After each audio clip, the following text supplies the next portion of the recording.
मेरठ जिले में 27,000 से ज्यादा महिलाएं अब लखपति दीदी बन चुकी हैं।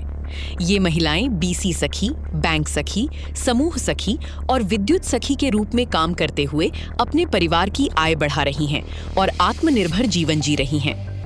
मेरठ की मुख्य विकास अधिकारी नूपुर गोयल ने बताया कि जिले में बड़ी संख्या में महिलाएं विभिन्न सरकारी योजनाओं से जुड़कर रोजगार प्राप्त कर रही हैं। खास बात यह है कि मेरठ की विद्युत सखियां लगातार पूरे उत्तर प्रदेश में बेहतर प्रदर्शन कर रही हैं और आय के मामले में प्रदेश में पहला स्थान हासिल कर चुकी हैं। प्रशासन का कहना है कि जिन महिलाओं की सालाना पारिवारिक आय 1 लाख रुपए से अधिक हो चुकी है, उन्हें लखपति दीदी की श्रेणी में शामिल किया जाता है। जिले में ऐसी महिलाओं की संख्या अब 27,000 की पार पहुंच गई है।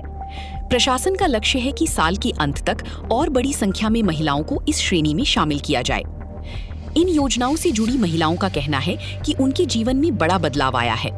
स्वरूपनगर क्षेत्र की विद्युत सखी ममता बताती हैं कि वो घर घर जाकर बिजली बिल जमा करने का काम करती हैं। उनके अनुसार हर महीने 10,000 से 20,000 रुपए तक की कमाई हो जाती है, जबकि ज्यादा कलेक्शन होने पर आय 40 से 50,000 रुपए तक पहुंच जाती है।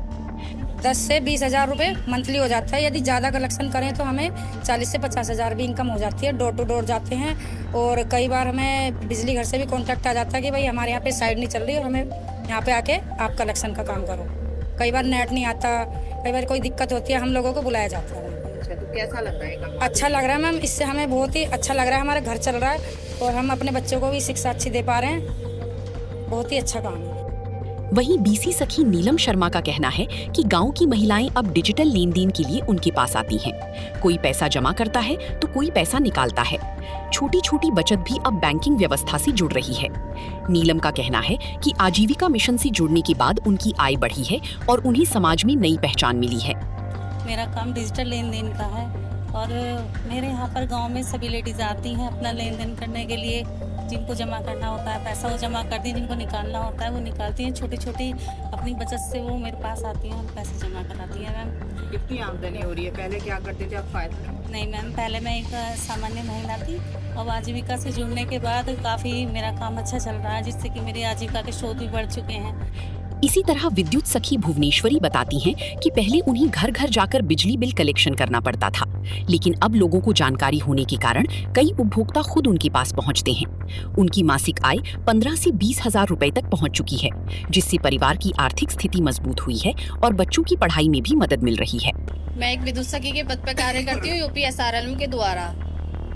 पहले हमारा डोर टू डोर का काम था, पर अब सबको जानकारी होने की वजह से कुछ लोग हमारे घर भी आ जाते हैं और बिजली घर को भी मदद मिलने लगी थी, तो उन्होंने हमें बिजली घर के लिए ही बोल दिया। तो अब हम बिजली घर बैठते हैं। कितना कमा लेते हो? किस तरह से काम करते हो? अब हमारा 15 से 20 के बीच मंथली इनकम हो जाती है, जिससे हमारे परिवार की आय में वृद्धि हुई है और हमारे बच्चों की पढ़ाई के लिए भी बहुत सपोर्ट मिलता है।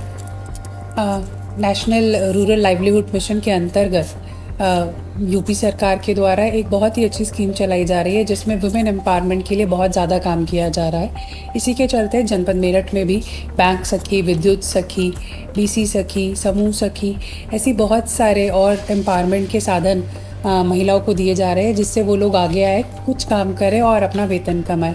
मेरे को लगता है कि जब वो लोग अपने पैरों पर खड़े होते हैं, ये नारी सशक्तिकरण का सबसे अच्छा उदाहरण है।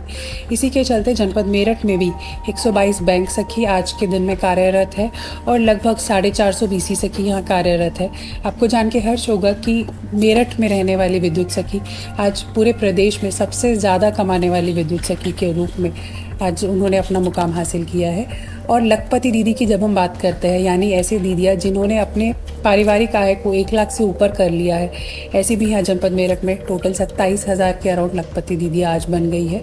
हमारा यही कोशिश रहेगी कि हम इस साल के अंत तक लगभग 1 लाख ऐसी लखपति दीदियों का चयन करें और उनको इतना सशक्त करें कि वो लोग भी लखपति दीदियों की श्रेणी में आ सकें।